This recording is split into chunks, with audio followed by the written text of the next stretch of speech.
So what do you all think? What do we mean by like having this image of a pipe and saying this is not a pipe? What's going on there? You can call it whatever you want. Yeah, you can call it whatever you want.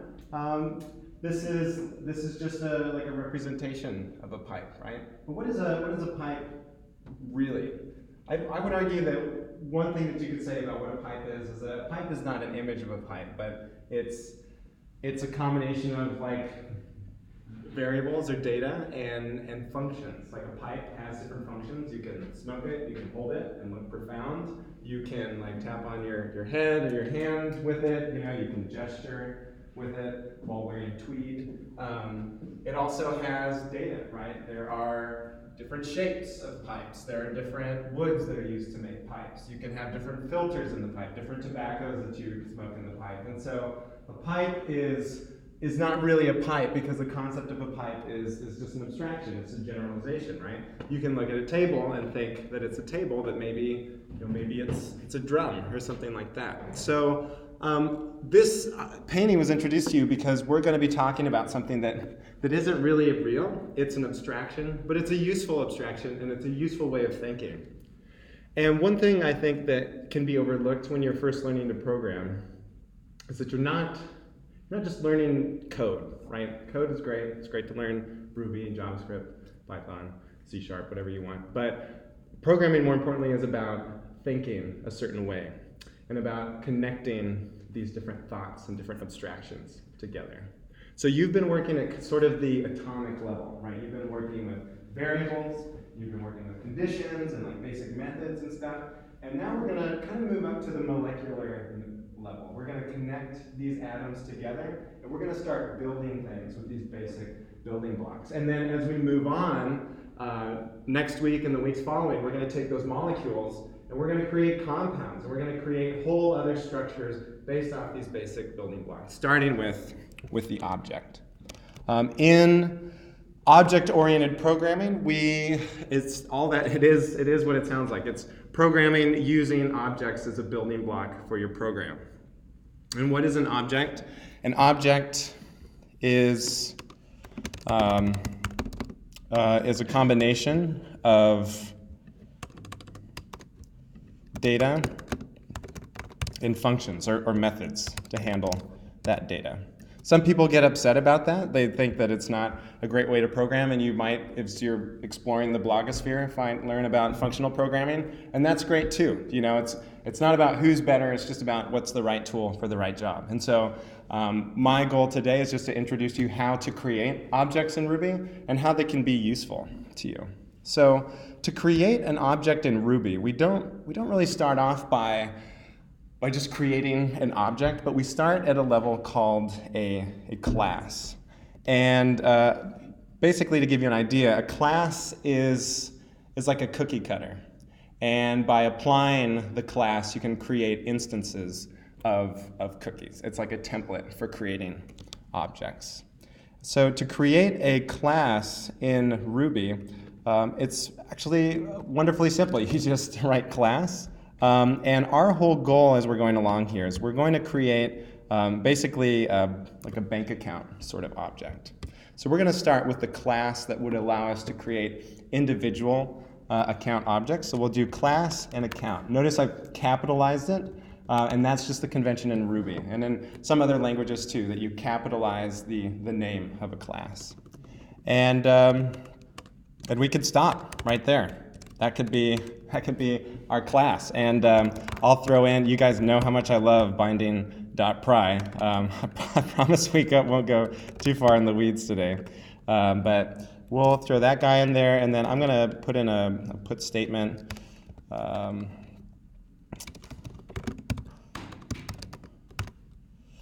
Just because of how pry is, I can't have it at the end of the file. So I just have to put that there in order to be able to stop the program in the middle. So if we pop into here, and I'm going to pop into IRB, and let's just run this code here and see what this gives us. So I created an account, and Part of classes is if you want to make an object off of that class, if you want to take that cookie cutter and just press it into the dough, all you have to do is call the new method, and it returns a new instance of that account object. What this means is this notation with the angle brackets means that this is an object. The first part tells you what class that object belongs to, and the second part gives you like the address in memory of actual like computer memory of where that object lives and keeps its secrets.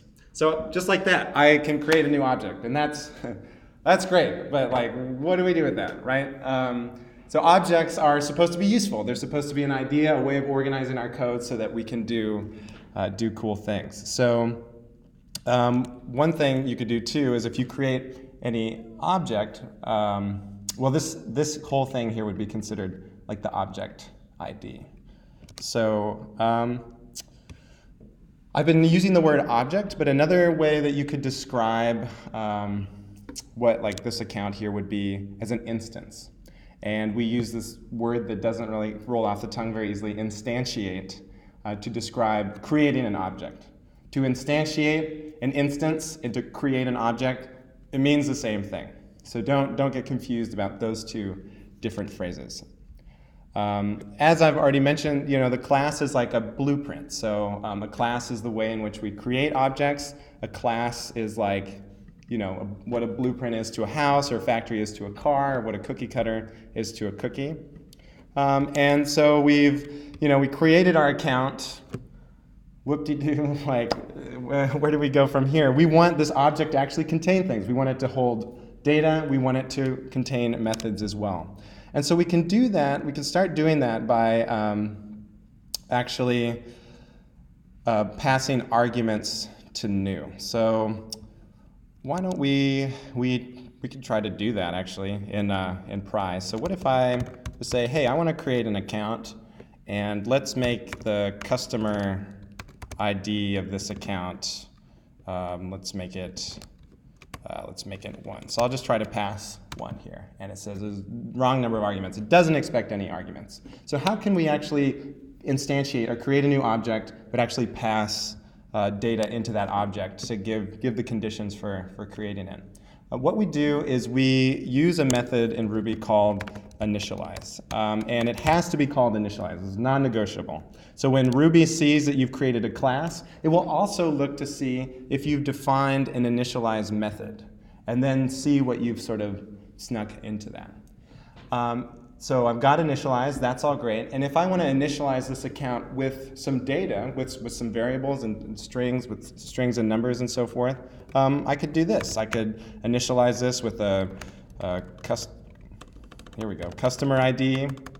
If I'm creating a bank account, I could initialize this with a balance. And let's see where we go from there. So let's actually exit out of Pry and try to create our account.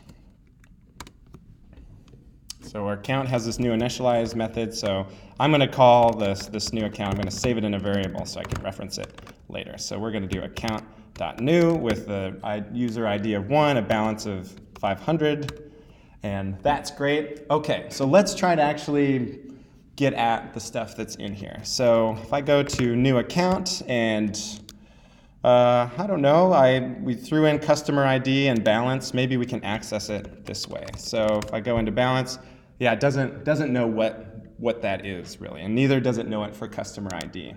So what we have to do is actually save this data. So what we have to do actually is define some variables to hold this data in.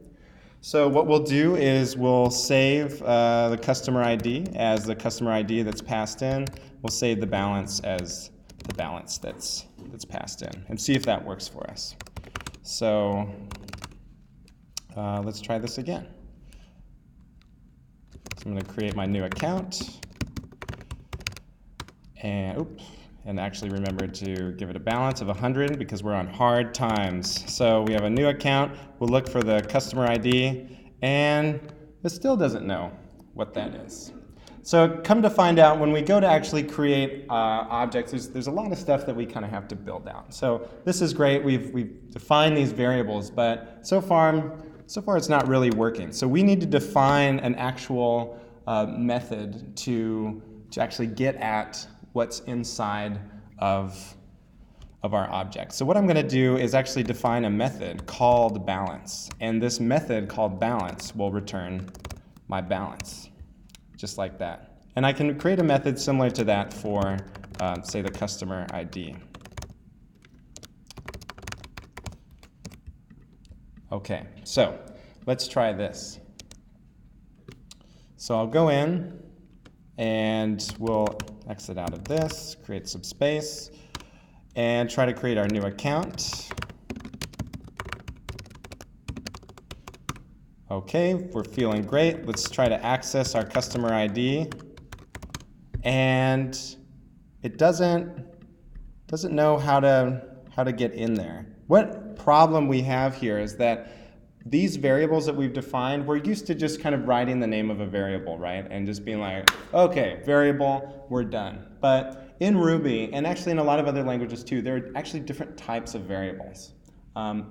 What we're going to introduce is an instance variable, which is to say it's a variable that's accessible within an entire instance, or an entire object. And the way that we can show that actually is by putting an @ sign in front of the variable.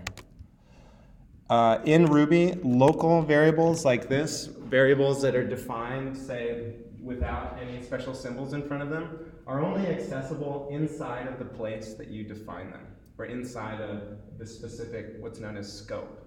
So if I define variables inside initialize, ignore everything else here. These variables can only be accessed inside of this method. If I want to access this anywhere else, I have to create a different type of variable, a variable that actually has a greater scope. And you could imagine this as like, this guy has a scope here, but there's also sort of a greater scope here that we want this variable to be accessed to. And in order to do that, we actually have to throw the @ sign on it. So let's go ahead and do that and see what the effects are. So if we, simply by throwing an @ sign here, we can redefine these as instance variables that are available across all of these methods and inside the instance, or inside that object. So we'll save this and give this another go here. So we have our new account.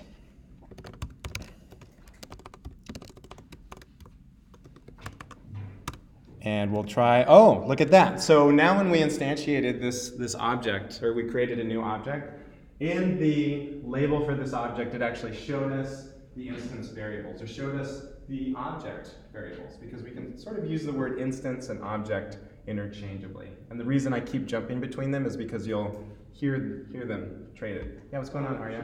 Should we always put an @ sign? When you're creating variables that you want to use throughout the object, absolutely, yeah. Yeah, so the @ sign is there so that you can build an object where variables you can use in whatever method that you've built. Yeah, Why do Norris? we need to define them again after you already wrote the first method? Why do we need to write a separate method for it? Man, that's a really good question. And it actually gets at the core of the way that Ruby is built. So I was trying to think of like a good place to go in here without like just going seemingly off the deep end. Come to find out, in Ruby, everything is an object. Ruby is like the most object-oriented programming language you will ever come across. And every object, as we know, is an instance of a class, right? And you can see this with really basic stuff. If I just type in the number 1, right? I could say, 1, what's your class? Oh, the 1 is an instance of the integer class. I can even do 1 class, what are the ancestors of that class? And come to find out, there's a whole list of classes that are parents of the integer class. I mean, you can just go really far down the rabbit hole here. Not trying to go that far. All of this is to say that every object that you make, when you write dot and you write some sort of method, like even, what you're doing is you're sending a message to that object, and you're saying, hey, do you have a method inside your class definition that like in the case of like that one, the even is really a method inside that object that says, you know, if 1 divided by 2 is 0, then return that would be, or if you know, if whatever the value of that object is, divided by 2 is 0, then it's false, else, you know, return true. So, and you can actually rewrite stuff in Ruby to be like explicit. So if you, for instance, instead of actually writing like 1 even, you can say, actually send the message like, hey, are you even? And it'll be like, nope, I'm not. So we have to write these methods because these methods are what it looks for when you write a dot after the object. You can't really get into the object without sending a message. And we send messages to these objects to trigger a method by writing the dot. Okay. Does that So make... is there not a dot that we can use instead of writing 2 more methods? Sorry, no, that doesn't make sense. Never mind. Go ahead. Okay, yeah, Musa, what do you think? I think what he's asking is refactoring the code. So if you go back to the code, we just have an account class with its end and the initialize method with a with the at sign in the arguments itself. Like up there. Oh. If we do that, we just wipe out the rest of the other methods and keep that only method within the class account. Yeah. So wouldn't that create It's like there's nothing we can do there so that we don't have those 2 methods? There is something, and I'll get to it in a little bit. Yeah, yeah. So this is some pretty far out stuff. Basically, what we're saying is we have an object, right, and it's got kind of all of these different methods, which I'm representing by different shapes. And we can say via the dot operator, because everything in Ruby is an object, we can say, hey, dot square, and it'll go in and it'll be like, hey, are there any squares in here? And then it'll execute the square method and return something back out. You guys following what I'm saying? Okay. If anything is just really weird to you, feel free to stop me and ask questions. So that looks pretty. There's something and punch in the eye. Yeah. This is not. Yeah. All right. Moving on from there. So everything in Ruby is an object. All objects contain data. All objects contain methods, and you can access them in Ruby. One really cool trick that you can do, and I do this sometimes when I can't remember a method, is you can actually look up the methods for every object. So if I type 1 methods, I get this whole list of methods that I can execute on 1. Okay, again, everything in Ruby is an object. All objects are like containers for methods and data. And I remembered Q this time, so we're not stuck. All right, so yeah, where can we go? Where can we go from here? So right, Norris is getting at a good point of like, we can get pretty redundant, like this can get redundant really fast, right? We're trying to keep our code dry, we're trying to keep it neat. Clearly, this is repetitive, and we can see a theme here of what we're doing. Before we clean it up, though, I want to show you what you would actually do to, what if we wanted to change the customer ID? If we were in Pry here and we look at our new account, or new ACK, I'm like, oh crap, balance wasn't actually 100, it was, or 1,000, it was actually 10. So then I can send a message, right, to the object by using the message operator, or the dot, typing balance to say, hey, balance. And then I'll be like, oh crap, 10. And it says, I don't know what that is.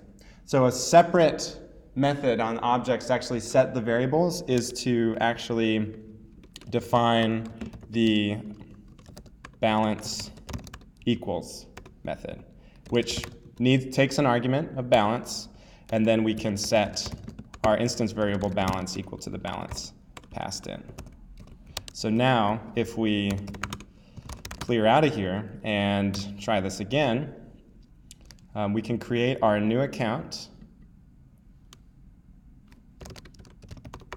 We can set, oops, let's try that again. Account.new, and then we'll pass in the user ID, the balance, that's great. And now if we want to actually set the balance, we can do that. We can say, oh, you know, you win the jackpot and you got, you know, $10 million. Not that, you know, anybody really wants that kind of problem. But yeah, that's it. So I'll just pause here. What questions do you have about what we're looking at so far? Okay, so let's see if we can drive this thing up as per the Norris method. So popping back in here, it just so happens that, you know, every class has a suite of methods to it. And actually, let's hop into IRB real quick. If I look at the class is actually an object itself, because everything in Ruby is an object, right? So if I look at the method, oh, let's try this. Let's clean that up. I'm going to call methods on it, and I'm not sure if all of you are aware of this at this point. You can actually chain methods. So I'm going to call the methods. I'm going to sort them alphabetically. And if we look at the methods for class, there are actually a few methods right here that are going to be super useful to it, the attribute methods. And those attribute methods allow us to tidy up our code immensely. Let's see what we can do with those. So in order to get rid of all this cruft, is one word for it, we can actually just use a method baked into the class object called attribute reader, or attribute writer, or attribute accessor. And you kind of pick these based on what you're trying to do. Attribute reader makes it so that you can only read an instance variable. You can't write to it. Attribute writer, other way around. You can only change it, but you can't actually see it. So if you wanted to make something private so that nobody could actually call and see what that value is. And attribute accessor does both for us. So considering what we have here, we probably don't want to change our customer ID. Like, we could get into some major problems with that. So we're going to use the attribute reader method on that. And in order to refer to this method, we're actually going to put in the name of the method as a symbol and not a string.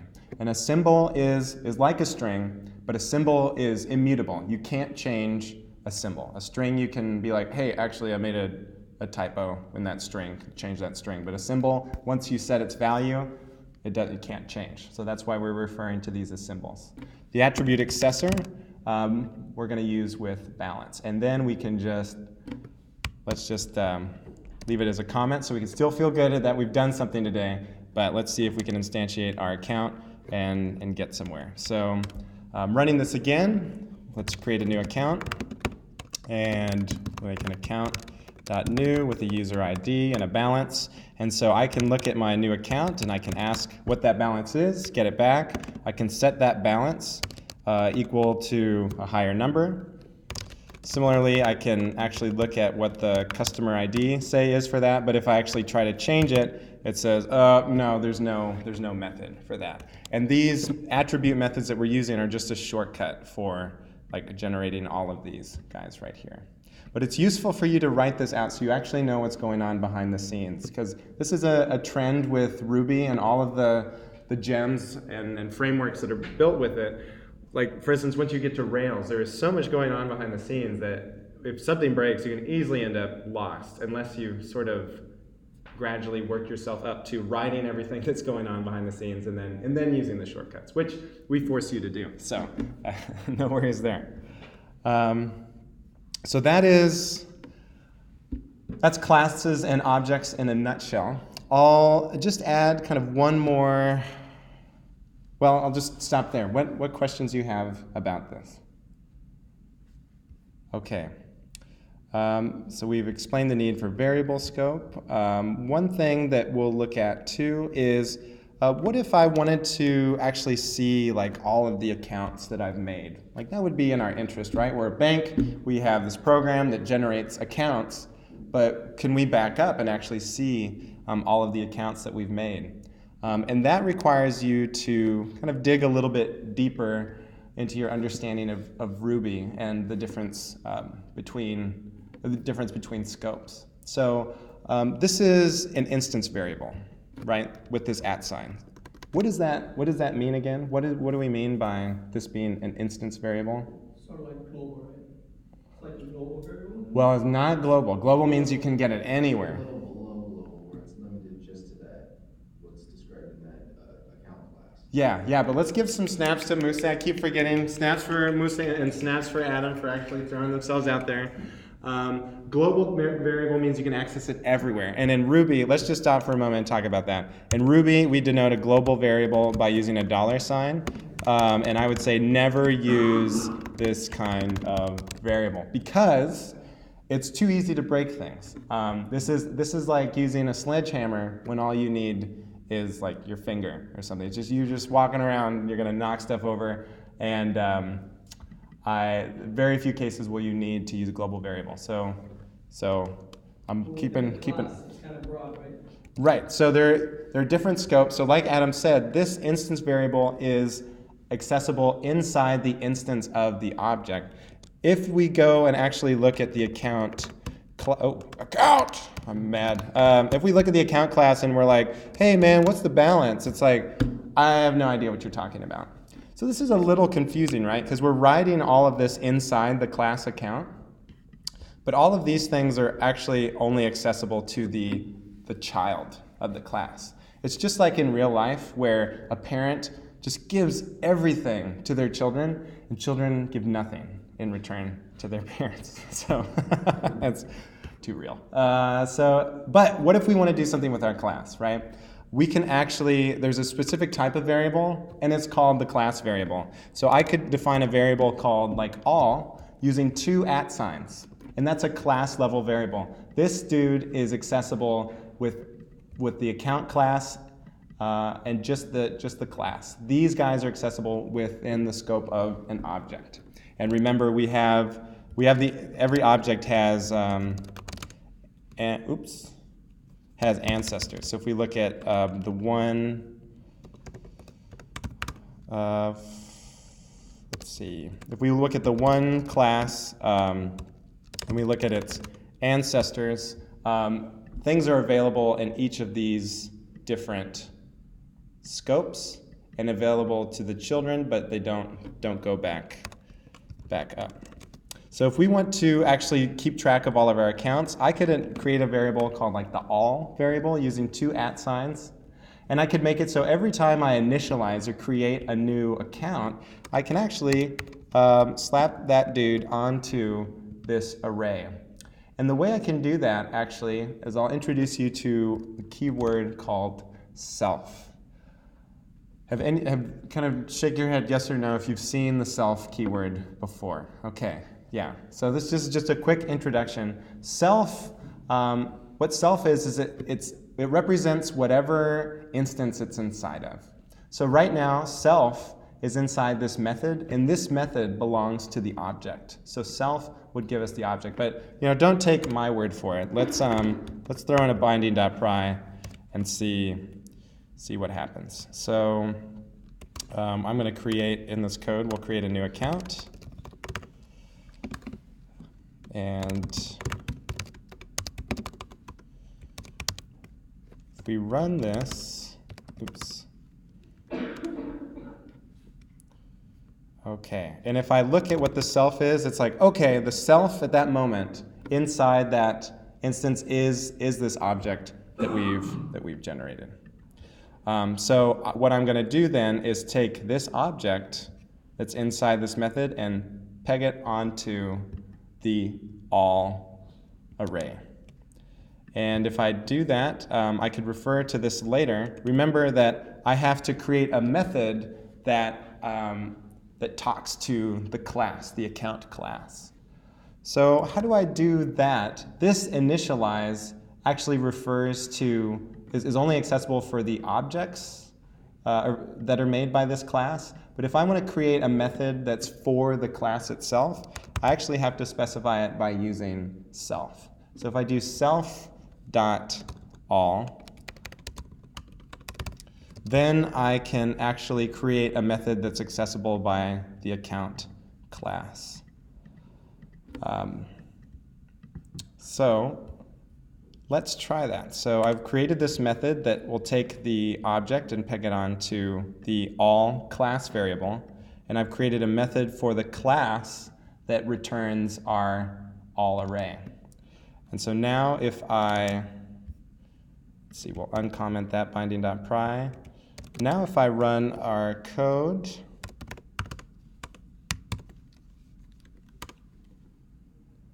and I try to see like what accounts have we made, it actually shows every account that we've made. And I can actually make more accounts. So I can make an account new with a user ID of 2 and a balance of 600. And if I look at all my accounts, it's stored those in that variable. So that's what we could do to actually sort of keep track of things at the class level. Yeah, Norris? So does that mean that now every time you create a new account, it's always going to go to the end of the array? Yeah, because I've included it into this initialize method. And this double shovel thing, this is a shortcut for, there's a slight difference, but it's essentially the same thing as doing push. Yeah. And then one quick question. Yeah. So the class variable is basically like a global variable would be to an entire project. The class variable is to a class. Yeah, you could think of it that way. The class variable is accessible just at the class level. The instance. To the entire class, right? Like, that's global to the entire. Well, not quite. If we look at our new account, let's try to do new account.all. It doesn't know. The object doesn't know what that is. So in this case, the class variable is a special variable that is only accessible at the class level. Yeah. Okay.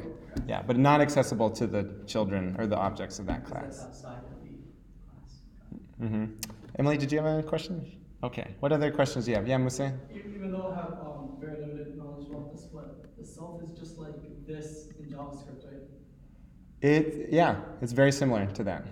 Yeah, you can think of it as that. This whole putting multiple methods within each other, is that a concept called like method chaining, or I don't like logs like that? When you do the dot and the dot and the dot and the, or you put in the method self, all, and initialize all that within a class. Is that called method chaining in Ruby? I haven't heard of it referred to that way. No, so I'm not sure.